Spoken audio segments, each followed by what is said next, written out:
Si bëhet një largim prej haramit? Qysh mu largu, bre? Ashtë një pjesë e bukur e madhe e njerëzve thonë, unë e po du mu largu, po s'po moj, po burr. S'po moj. Ulemaja thot për me u largu veç kujtu e këta.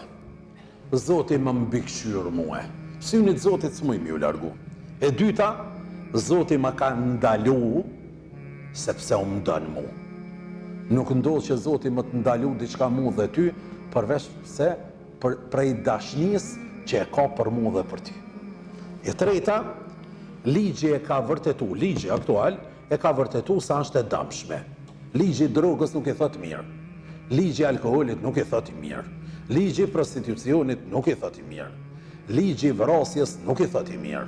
Ha? Ligji nuk e thot mirë këtyre serave. Kriminalistikës nuk e thot mirë ligji. E katërta, shpërblimi në ditën e kiametit është shumë i madh nëse ndalona dhe largona për kësaj vepre. E pesta, profeti ka thonë, kush braktis diçka për hatër të Zotit, Zoti ka mja kompenzu me më të mirën e kësaj bote. Ha? Që çfarë koncepti saj mirë? Në çet formë na mujna me u larguën.